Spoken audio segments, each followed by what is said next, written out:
Okay, we're getting started here. Let me know if you can hear and see me. And I'm not sure I want you to see me this morning. I'm not wearing any makeup and I'm feeling kind of lousy. My allergies are kicking my butt. And so my schedule for today is paint and nap. So I'm here to work with you today. We're going to do a short video lesson. And what I wanted to talk about today is supplies and materials that we use in watercolor, because that is what I get asked about more than anything else. And so as we go through, I'm going to show you some of my materials. Please feel free to ask questions. Starting right now, if you have a question about a material supply you've purchased and have a question about, if I know anything about it, I can answer that. If you are wondering about something that I use and want to know more about that, ask that as well. And I'm just going to kind of walk through everything that I consider to be kind of my essentials, why I use the materials I use, and yeah, just answering the common questions that I very frequently get asked. Having great materials in watercolor is really helpful. Certain things you can get away with using cheaper materials, not having the highest caliber grade, but other things you want to spend a little bit more money on. I really believe that watercolor is actually a very affordable artistic discipline. When you look at how long it takes to go through, use up a tube of paint, for example, you're really, although the initial outlay for those little tubes seems like a lot, it lasts for a long time. So welcome to everyone who's joining me right now. I'm hoping my internet will behave itself today as well. Still trying to get it to be, what happens is I don't think my stream is very consistent. It's good and then it's slower, and so that's why I sometimes have trouble.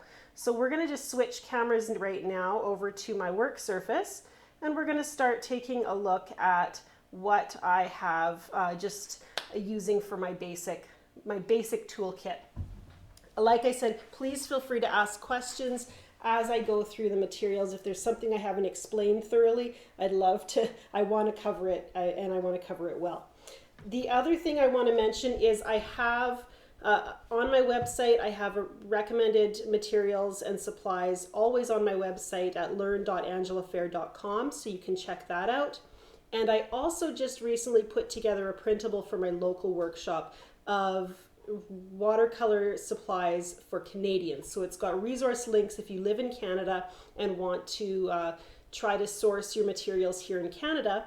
And even if you don't live in Canada, you might want to download that anyhow, because I do explain a little bit of the differences between some watercolor papers, why I choose the paint colors that I do, and so forth. And the information for that is in the description for the video. Okay, so right now I have my work surface set up just the way I would if I were going to be painting. I have a painting board, and I'm going to tell you about that. I have my palettes. In front of me here, I have 2 water containers, and then I have my brushes at hand. I keep my palettes on my left side because I'm left-handed. I don't want to load up my brush. If I were right-handed and I loaded up my brush with paint way over on this side, and then brought my loaded brush across my palette so I could start painting, it's very likely that I might get a drip of paint on my painting before I was ready to start. So it just is cleaner and more efficient for me to moisten my brush and move right over to my palettes on the left-hand side. I use a painting board every time I paint. And the reason for that is, with watercolor, angle is kind of important to encourage the paint to flow. And of course, as soon as the paper is wet, it starts to get a little limp and crinkly, so we need something to support that paper as we're painting. And so I have quite a variety of painting boards. This is not a beautiful specimen. It's a little bit, they all get stained after a little bit. And it's not even cut very straight. It's a little bit crooked and jaggedy. And what it is I used to use just wood, plywood, or different kind of boards that I would get my husband to cut for me in his shop. But I started using this corrugated plastic. So it's got the corrugated, just like cardboard, it's got that corrugated support, so it's quite stiff, and yet it's light and waterproof. I love that it's light. I don't have to have this heavy board that I carry if I'm traveling. And of course, it being waterproof, it does get a little bit stained, but it's really easy to wipe down. It's not going to absorb the paint the way plywood might. And the other thing about it is it's not expensive. I have probably a couple of dozen of these in my studio in various sizes. And so then I choose my board based on the size of my painting. And usually I just go with a board that's slightly larger than the painting I'm going to make. And then from there, I just need to decide whether I'm going to tape my paper down or not tape it down. And sometimes I'll clip it. And I suppose I should explain right now about a little bit about paper stretching from what I know about it. And that is, often you'll hear watercolor artists talk about stretching their paper. And generally, when they use that term stretching, they've soaked their paper in water. Some will just give it a quick rinse. Some will soak it for up to 15 minutes to really get it absorbent. And then once it's soaking wet, they'll take their painting board, and they would probably need to use a wooden board, something that's more absorbent, because generally then they're taping it down with butcher's tape, which is just a paper tape that you need to moisten in order for it to stick. They stick that onto all four sides of their painting. Sometimes they'll staple it to their board first, and then they'll let it dry. And once it's completely dry, only then do they start painting. Now, my understanding is, and this is from my very first painting workshop with a local watercolor artist, and she didn't soak her paper. She didn't stretch it. She just used some masking tape and taped it down, and then that was all there was to it. Started painting right away. And personally, I'm pretty impatient. I don't want to spend hours or days prepping my paper. It takes a long time to dry once it's taped down. And I don't feel that the paper really needs it. I don't know if that's because modern watercolor paper, they use different processes, so you don't need to soak it. Sometimes soaking will remove the sizing, which is the treatment of the paper itself that helps it to the watercolor to flow evenly on the paper.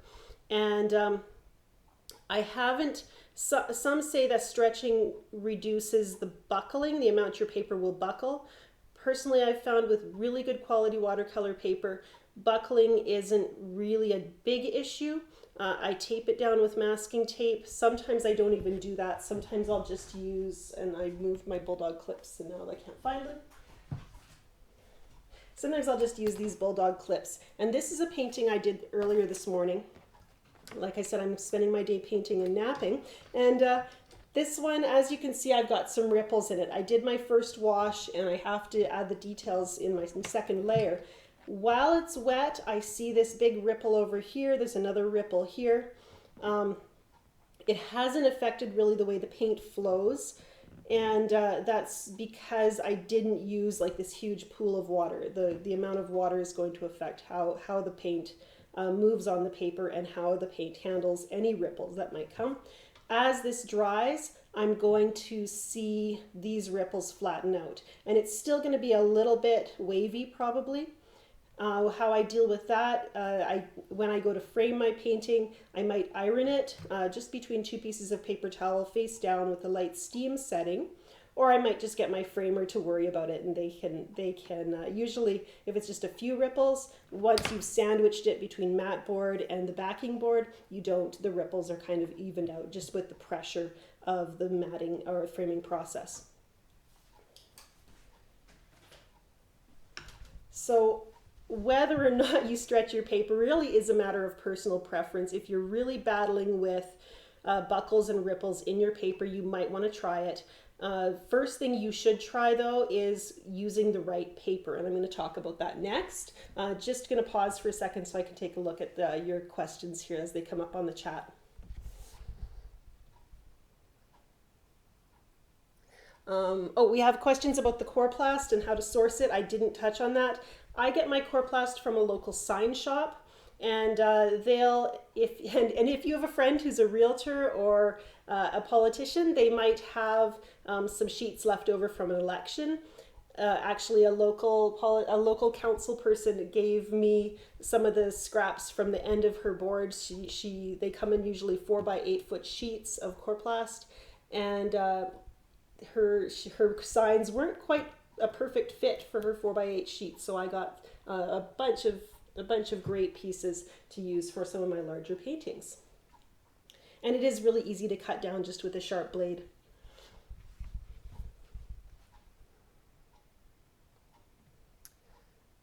The rumor that I've heard is if you're asking a politician to use their old campaign signs, you want to go with someone who just got elected for the first time, because in the second election they're going to be having to have re-elect signs, and so all their elect so-and-so signs are going to be available. I like the white Kor-Plast, and really it's not a lot of money to buy a sheet. If you have a friend you can go together with, a 4 by 8 sheet is a really big piece. Or you can see if your local sign shop has scraps they might be willing to sell you.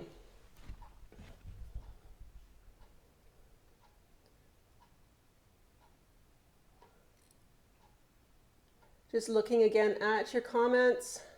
I think it's mostly a Kor-Plast discussion, so we're going to move over to paper right now. And it's really hard, I know, when you're first starting to paint, and I talk about paper all the time, so you've probably heard all this before. But it's really hard when you're first starting to paint to invest money in good quality paper, because paper is the one thing that gets used up as you paint. You know, the paint as I paint, it stays in my palette and it doesn't get used up for a long time. My brush is going to last for months or years sometimes, depending on the quality and how hard you work it, but the paper gets used up every time, and that can feel really like you're being wasteful by using good quality paper, especially if you're just a beginner. But there are dramatic differences between artist quality, 100% cotton, mold-made watercolor papers, and the cheaper cellulose blended papers that are made more by machine. And you'll notice that they have most of the time they have a very definite pattern that looks kind of mechanical. It looks very regular. And handmade papers have a lot more of a natural look. They have that texture, but it's, I can't think of the word. It's a lot more organic looking. It's not so regimented, everything in lines. This is a sheet of Arches 140-pound rough paper. Paper is graded by texture, so you'll hear it described as hot press, cold press, or not if you're in the UK, and rough. And this one is rough. You can see obviously it's got a rougher texture, and the cold press is somewhere in between, and then the hot press is very smooth. What I have found is hot press is good paper for working with a lot of control and not a lot of water. Anytime you're going to be working with a lot of water, a very loose and fluid techniques, you're going to want to lean toward cold press or rough.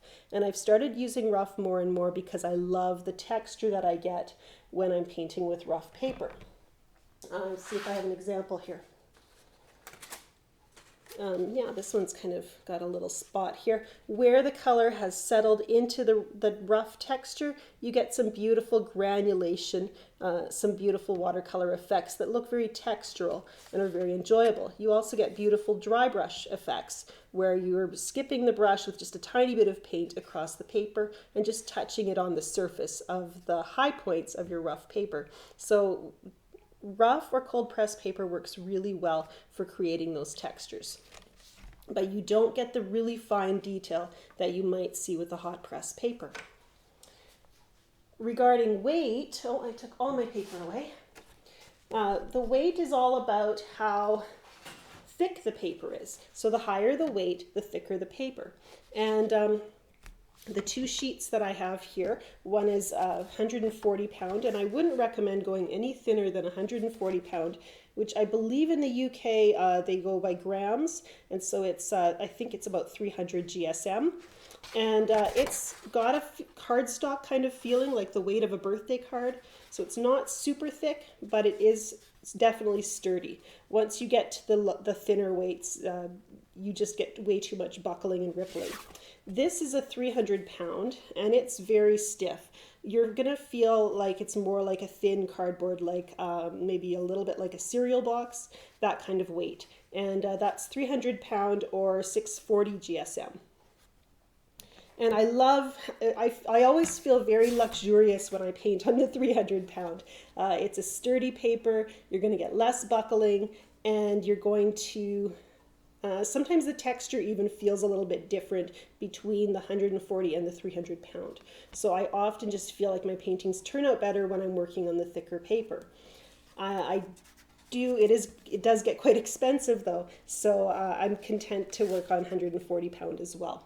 And 140 pound works really nicely if I'm mounting it on a wood panel. And I do have a video on mounting watercolor paintings on a wood panel if you want to see that technique and how I do that and the supplies I use for that process.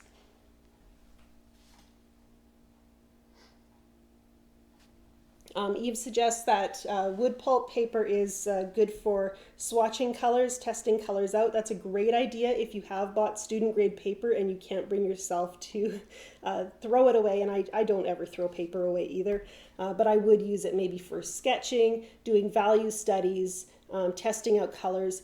I really believe that in using artist quality paper for the majority of your painting means that you're going to develop techniques that work on artist quality paper. If you're working on student grade paper and thinking you're going to save your artist quality for your best paintings, what happens is you develop strategies for working with this kind of resistant, cheaper paper. So you've got this cheap paper that doesn't really flow the way my beautiful watercolor artist quality, this is Arches paper by the way, it just flows so beautifully on Arches, and I can show you that because we haven't done any painting yet and it just seems wrong. So I can throw a little bit of color on and I can touch a little bit of water in, and you can see how that color just starts to move, just swishing across the paper. It's so beautiful. And I can dot another color in and see them kind of dance together. And I get some time for things to play with the color as well. As I'm letting those colors flow, I don't have to rush because it's not going to instantly dry. Sometimes drying times get altered. I'm sorry, just one moment.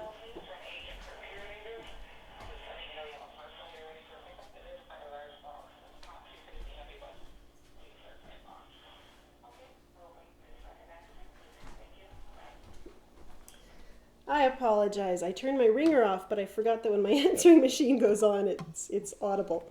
Okay, moving on.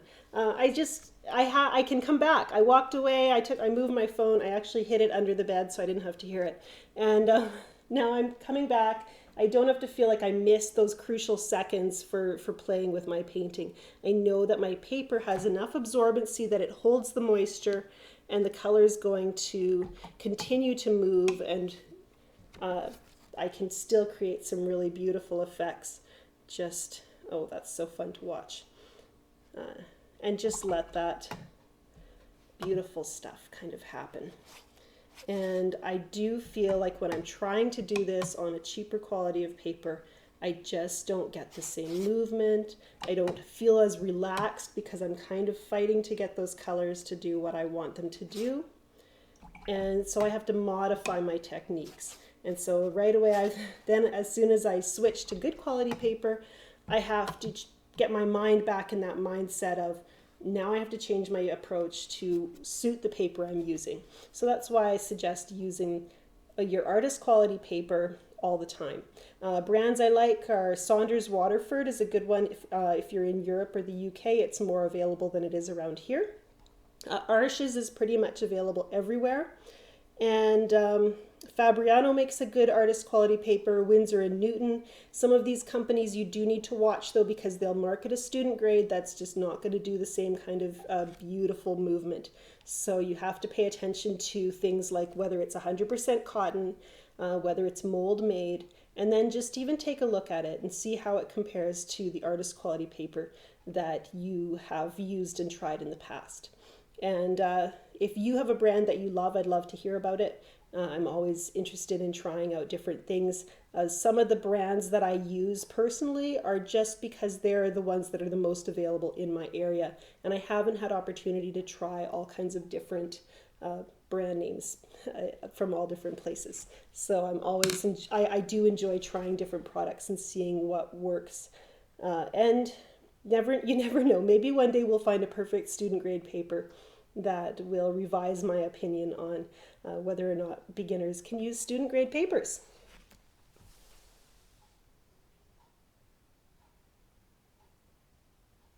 MJ Neal says Bockingford is part cotton, part wood pulp, and she's finding it to be very good. It is much cheaper than Arches. And I actually have used Bockingford a little bit. It's been a long time, so I don't really remember though. Stonehenge Aqua Cold Press had great flow. That's good to hear.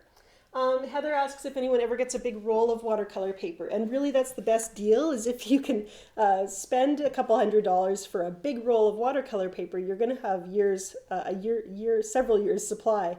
The only problem with that is I do have a roll here, and I absolutely hate wrestling with it every time I need to cut a sheet down to the size I want to use.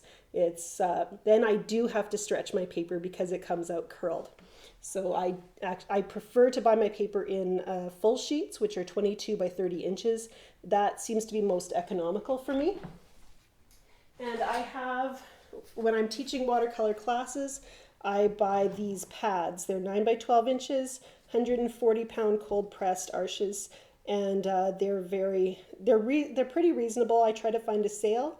Only lately they've been back ordered everywhere, so that's made it difficult. But it's really handy to work with my class, and everybody has the same size of paper, the same quantity, and we just work through the pad and have a really fun series of lessons. You can also buy Arches paper in blocks, and that means they're sealed, they're gummed on 4 sides, so you don't have to tape it down or stretch it at all. You can just start painting. But for the price, I would say I'd rather buy a roll of masking tape and just tape my paper down. Oh, and I haven't taped this one down at all. And as you can see, I don't have a lot of buckling. Everything's relatively flat, and I know as it dries, it will dry even a little bit flatter. If I were to soak the whole page, it's going to ripple a little bit more.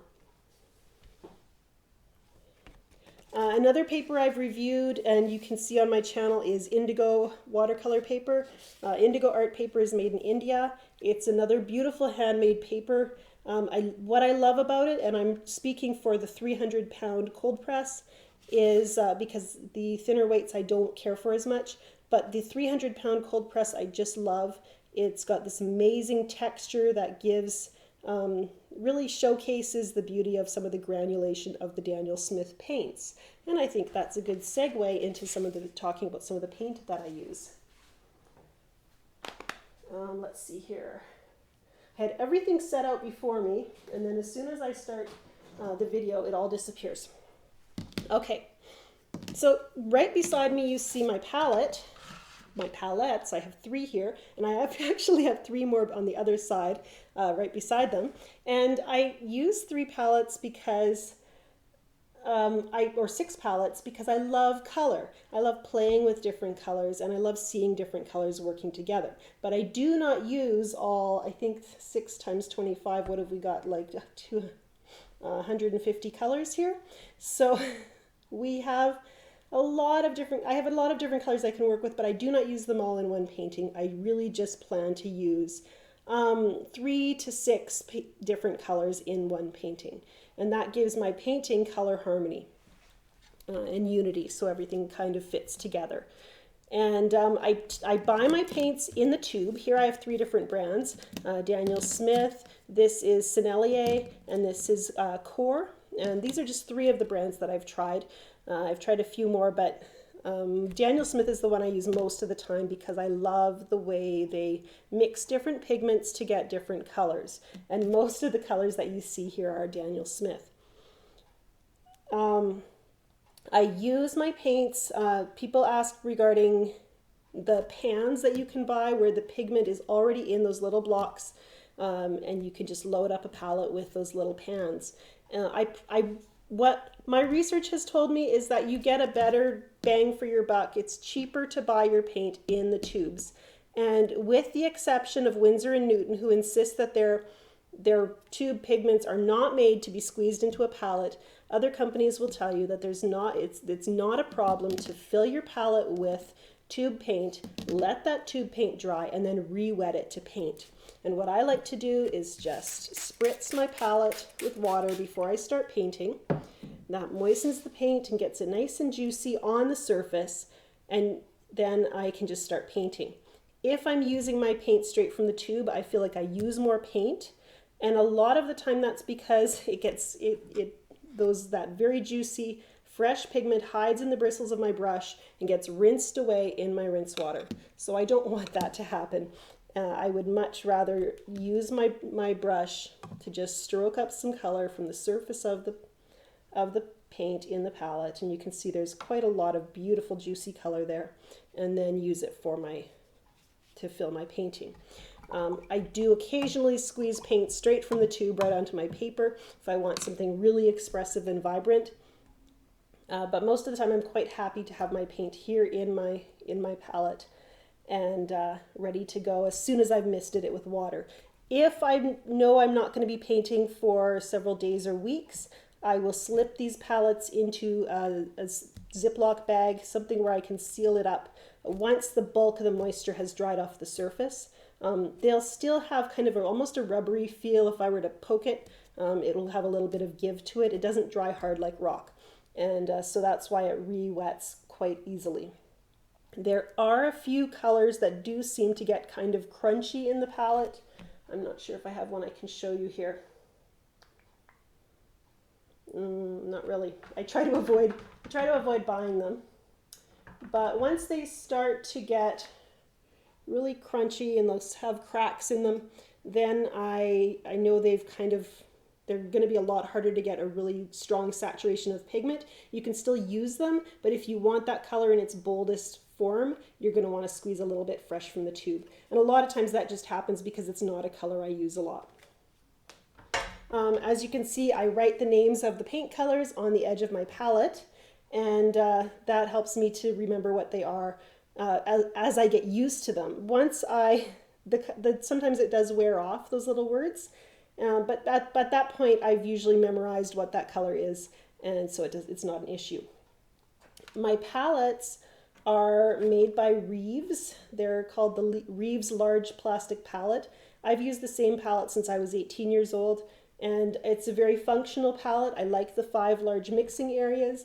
I like that it holds lots of colors, and so I'm going to stick with them. You can buy palettes with lids, and you can buy palettes that fold, and palettes with a circular color wheel kind of diagram. And for your own preferences, you might prefer something like that. I just find these to be very handy. I can just pull another one out if I add a bunch of new colors and keep it nearby. I'm going back to your questions now just for a second before we move on. There's some questions about sizing, and there is, watercolor paper is occasionally known to not age well, where the sizing will kind of go on the paper. You can actually buy some kind of sizing liquid, is what I've been told. So I wouldn't throw the paper away. I'd maybe just research on whether or not you can give that a try, reapplying sizing, like Jill says. But otherwise, yeah, don't get rid of it. Even if you just, and even if reapplying the sizing doesn't work, you'll have a place where you can really try out some crazy ideas. Use it for sketches. Not every piece of paper has to be a marvelous painting. My studio is full of boxes of paintings that were experiments that helped me to create better paintings that do get shown in galleries. I have a question about arranging my paint in my palette, and I don't have a great answer for that, but I'll kind of explain what I did. This palette is a clone of the one I had since I was 18. This is my everyday palette. So if I were to go painting somewhere else at a friend's house or outdoors, I would bring probably this palette. I have one other that has the same kind of arrangement of colors. And really I have it kind of arranged by color family. I've got yellows over here, greens here, blues here. This is a Payne's gray and this is a dark violet. And then I've got my reds over here. And so it's kind of an approximate color wheel. And I try to stick to that with every palette that I fill. Let's see here. But to keep the colors in their families, not necessarily in the same kind of arrangement. The reds don't always go on this side and vice versa. I find that as I use my palettes, I instinctively know where the colors belong. I know if I'm looking for green gold, it's going to be in, you know, this corner of the palette.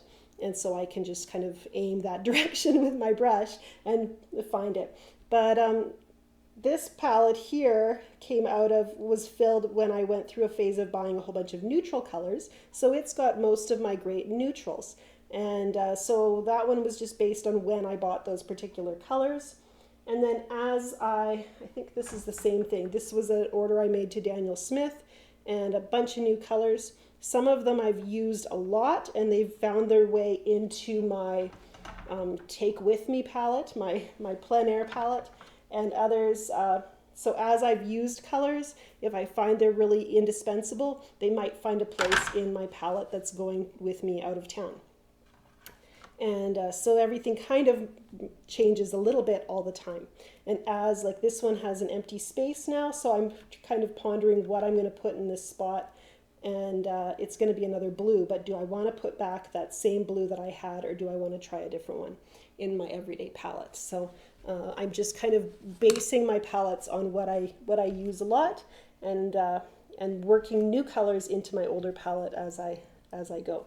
So I hope that makes a little bit of sense. What I have found is it really doesn't matter too much where you place your colors, because it's just in using them that you kind of develop that muscle memory, that instinct for knowing where each color is. I try just not to put my light colors, my yellow, close to my really dark colors, because it will, they will be much more likely to get contaminated with that dirty color. One thing about keeping your paint dry in the palette like this, and I was going to show you because this palette's quite grubby in this area. You can see this new gamboge in this corner is kind of green on top. And so but it's not difficult. I don't panic when my colors get contaminated with other color, because the paint is dry in the palette. I know that contamination is just sitting on the surface. So I can just kind of stroke that color away. And a lot of times I'll go and use it to paint with. I don't have to just rinse it off my brush into my water, because it would make a lovely yellow green. And this one's kind of should have been cleaned a while ago, so it's taking a little longer than it usually does. But as you can see, I'm pretty much back to pure yellow. And I would probably take the time to grab a paper towel and just wipe the edges as well. I had this palette out in the swamp last week, which is why it looks quite grubby around the sides. And I should actually show you, I'm not sure if it's nearby here. When I travel with these palettes, because they don't have a lid, I use, Glad makes a press and seal wrap, which is similar to cling wrap, but it has these little micro sticky things on the edges. So I can lay that over my palette and press it down so it seals off each individual palette well. It's a marvelous invention for painters. It keeps my wet paints from contaminating each other, even though it's kind of gooey around the edges here. Really, I didn't have fresh color migrating into the palette wells, so I love using it when I'm traveling if I don't have time to let my palette dry before I pack it up.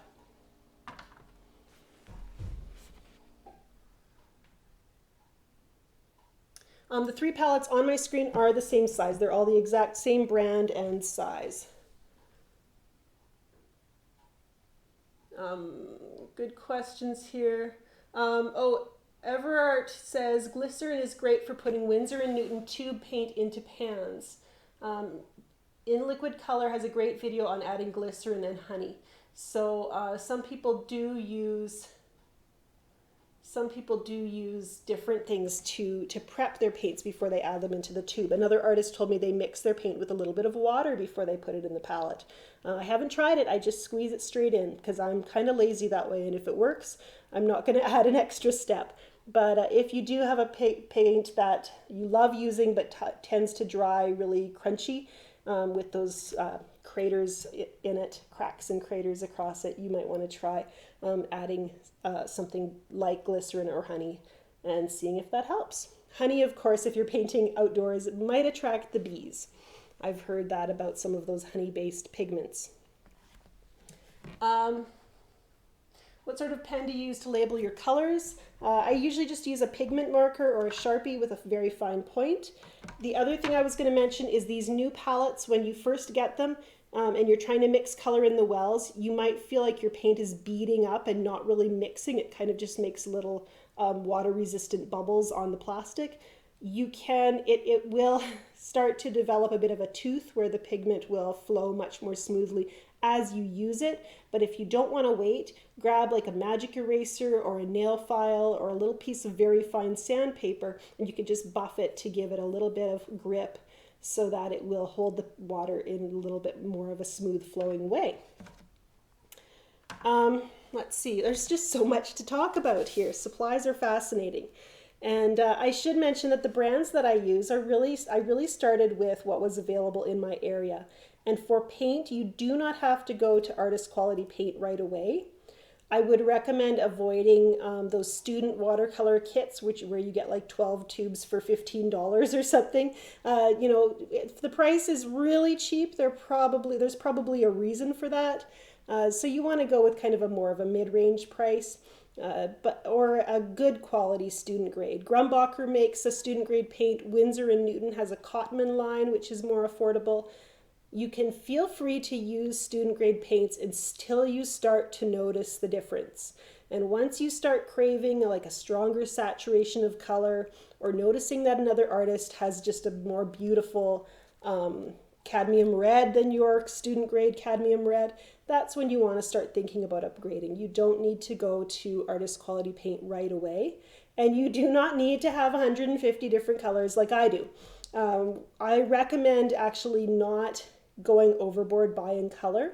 Plan to work with your basic color wheel of red, yellow, and blue, and I like a warm and a cool version of red, yellow, and blue. By a warm version, I mean you might want an orangey red and a pinky red. You might want a kind of a turquoise-ish blue, and then a blue that's more on the kind of royal blue end. You're going to want like a lemon yellow and maybe kind of more of a school bus hue. So when you have those, you'll be able to mix almost any color you can imagine. It's nice to have a brown in your palette. It's nice to have a nice dark for mixing your darkest dark colors until you get confidence in that area. I recommend Payne's Gray. And you can see all the information about colors I recommend on my website at learn.angelafehr.com. It's under the Supplies and Recommendations tab, so make sure to check that out.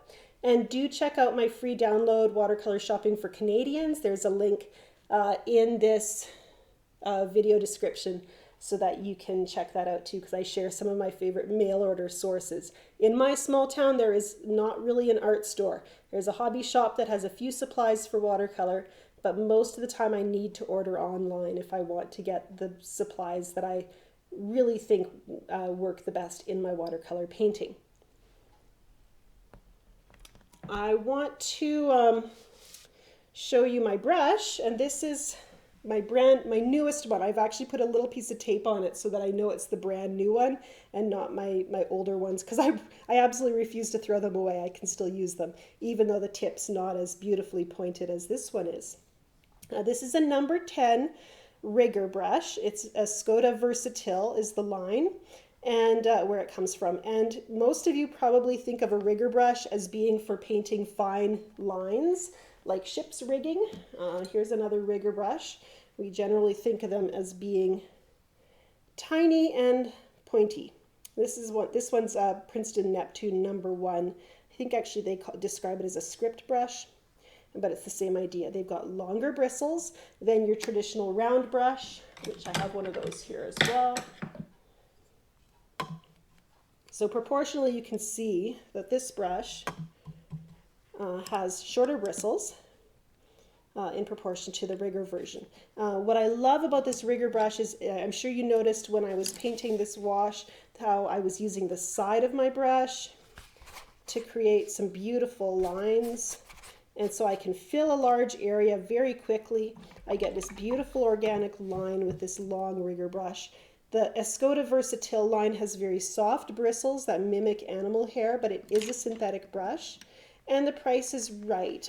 In Canada, you're going to pay about $40, but I've seen it for about $20, $24 US online as well. So it's a beautiful brush, and it really is the only brush I use 90% of the time. Another brush I love is, well, and I just think that when you have, going back to this brush first, I think that when you have a brush that holds a lot of water and also makes a fine point, you have a brush that's going to be able to do a lot for you. You don't have to keep going back to your palette for pigment. You could fill a large area quickly, and yet you can also create those beautiful finer details without switching brushes, without changing even your brush stroke if you want. So it's a really nice brush to have. Another one I like, and is this one. It's a Cheap Joe's Scroggy's Loose Goose from Cheap Joe's Art Supply. It's called a dagger striper, and I believe they were originally designed for people who do like pinstriping on automobiles. My husband thinks I should learn to do pinstriping for his hot rods. And so it's another really long brush with a very fine point, and it's kind of flat actually down here, so it gives it kind of that dagger shape. And what I love about this brush is, again, it holds a lot of pigment, that longer body, but it makes this beautiful fine line.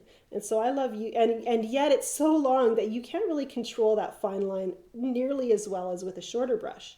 So I love using it for painting tree branches and getting those beautiful organic lines.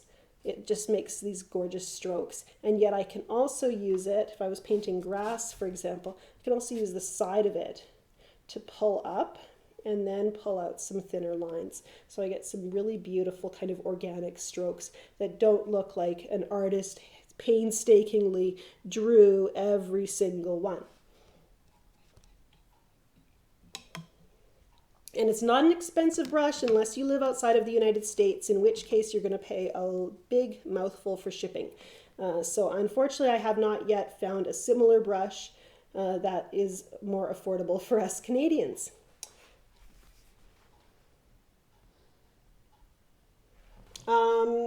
Someone else is asking about quill brushes.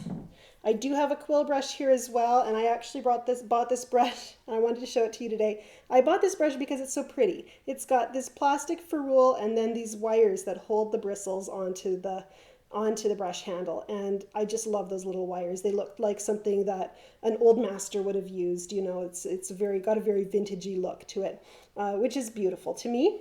And this brush holds a ton of water. In fact, it holds so much water that it's almost too much for me. So I use this only for big paintings, and it doesn't come to nearly as fine a point, but it is a lot of fun to use for a bigger painting where you're looking for something that's very loose and washy. I don't have quite as much control with this brush as I would with my lovely Escoda Versatile rigger brush. I do have supply links down in the description for this video. This little tiny rigger brush I mostly just use for signing my name at the bottom of my paintings. And I wanted to show you this one as well. It's a Princeton number 10 round. I don't usually use a smaller round brush than this for anything. I do encourage you to not to worry about spending a ton of money on brushes either. If they come to a fine point and aren't losing hairs like your cat, then you're gonna be able to enjoy using the brush, and you're going to get by just fine. A lot of times we see an artist making beautiful brush strokes, and we right away want to ask them, what brush are you using? Because we think that when we have that same brush, we'll be able to paint just like them. But a lot of times these effortless brush strokes that watercolor artists make, they're brush strokes that they've made thousands of times before, so they look effortless just because we've done them so many times. And I can make a pretty decent brush stroke with a pretty cheap brush, although I do love my Versatile. And like I said, it's about $40 for me here in Canada. I would, I can still get by just fine with a simple synthetic brush that might have cost me $10 or $15. So you don't feel like you have to spend a ton in that department. And the same thing with my palette. I think these palettes run between $3 and $7. Very affordable. I've had the one I've had here is I've had it for 22 years. So, it's a very small investment of your money. So you don't have to spend a ton of money to be set up to paint in watercolor. I want to show you a few other things. One is if you're looking at buying some paint colors, feel free to try a dot card. A lot of companies make these, giving you the chance. This is a Daniel Smith Just Jean Haynes palette, actually, and I got it at a workshop that I went to last year with her. And it's just got little dots of pigment on the card that you can try to see how, whether they're a fit for your painting style or not. I've got this dot card folder, and this is colors made by Kor, and it actually comes with a little sheet of watercolor paper, so you can test it out. You could test it out even right in the store and then decide from there. So you don't have to spend money on colors you're not going to use. Try them out first and see how you feel about them. I've had a few colors that I bought because I love the descriptions, and then I was kind of surprised but that they really didn't work well for me.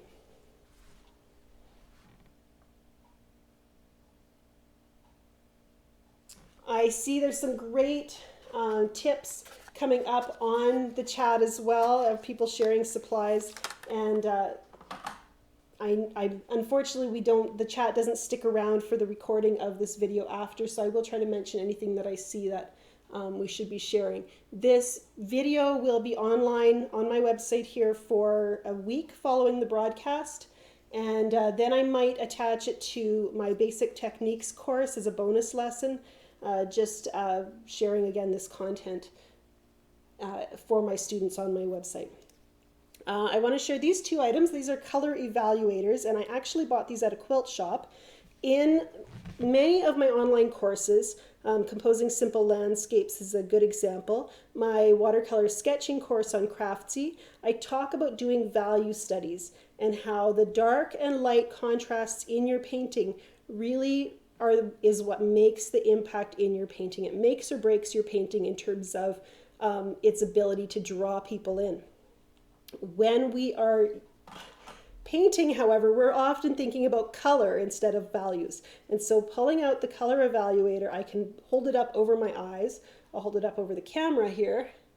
And you can see suddenly it takes everything to this new level where everything's a single color. And what you're going to see instead is the things that are the darkest and the things that are the lightest, the contrasts between them. And that really will help you to evaluate the strengths and weaknesses in your paintings. I like to start my paintings with a value study, and I like to check the values throughout the painting, and especially at the end as I'm thinking about adding finishing touches, to just look at those values again and see how they pop. You don't need to search all over the country to find your color evaluation tool. You could use some red cellophane, the clear wrap that they use for gift baskets. You could check at a print shop and see if they have overhead transparency film. I think some people still use overhead transparencies. And anything that gives you that red film, it really helps to evaluate the values. Or the other thing you can do is we have cameras. We can photograph our paintings and look at them in black and white, and that will give you that evaluation of color as well. Being able to evaluate your color is really helpful. It's a very useful tool to have. I'm winding down here. I don't think I need to tell you all about my water containers. I just use my favorite ice cream. And when my containers start to get ugly and stained, I buy more ice cream. And I always have paper towel on hand and masking tape. I like buying white masking tape because it doesn't look hideous when it's around my paper. Painter's tape sticks better, but it usually comes in blue and green. And I am occasionally able to find this Edge Pro tape, which is a white painter's tape. And last time I went to the hardware store, they were completely out of it again. So I always watch for that. It's a little bit more expensive, but it sticks a little bit better than your standard masking tape.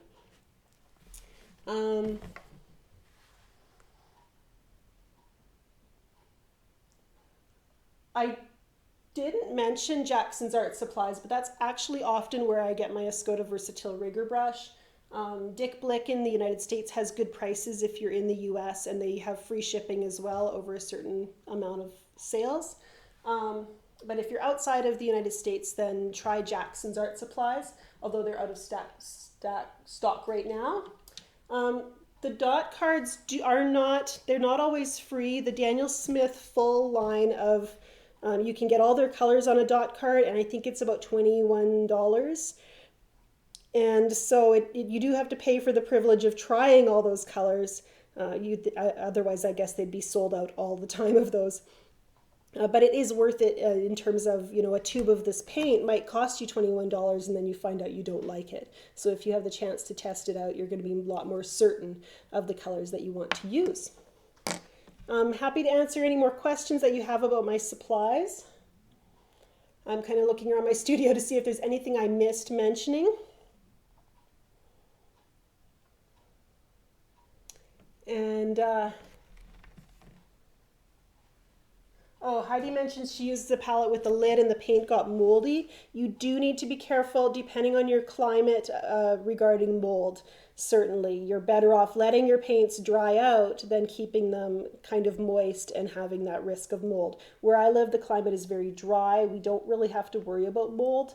So I can let them dry to, I let the moisture on my paint dry, maybe overnight, maybe for a couple of hours. I can slip it into a Ziploc bag and I don't have to worry that it's going to mold on me unless I were to leave it in the sun and have condensation build up. I also had a situation when I lived overseas where the cockroaches came and ate my paints and left colorful little cockroach droppings all over the floor of my closet.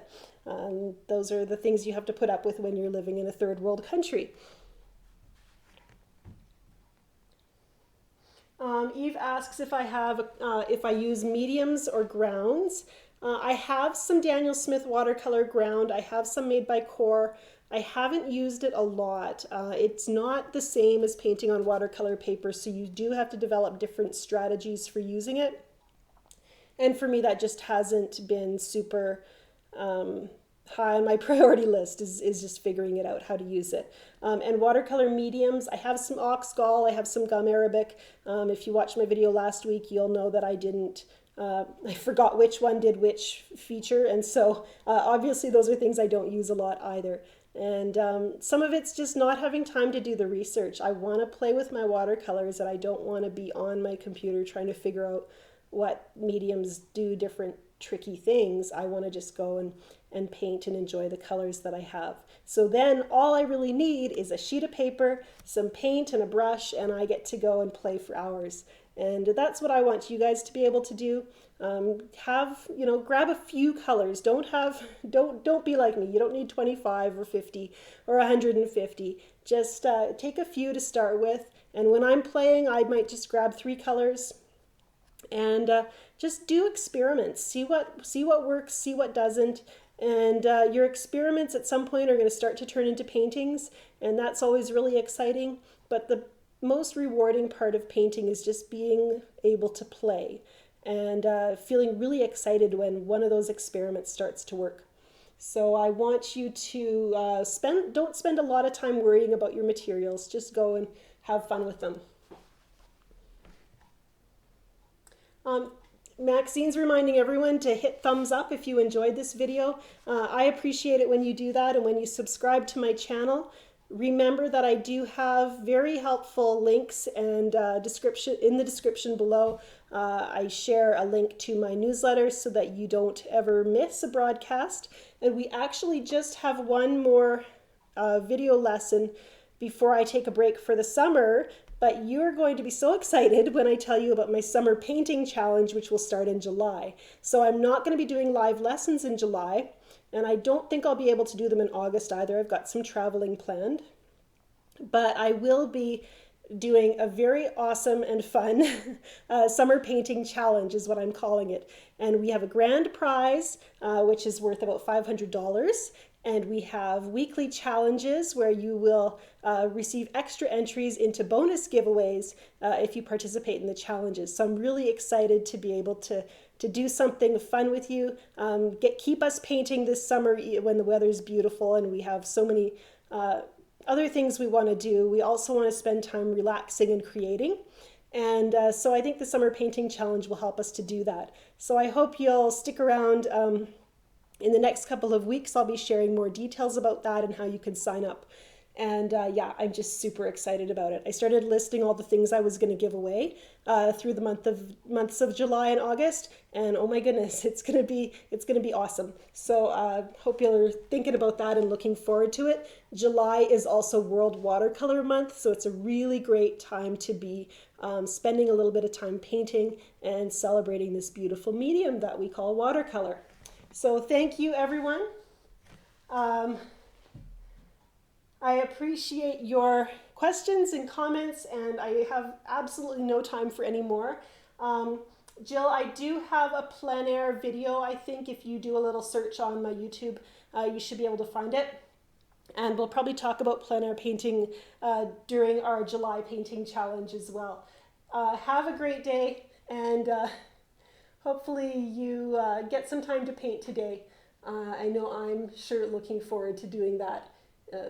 And here we are at almost an hour, so yeah, it's time to wrap this up. Thank you, everyone. Have a great day.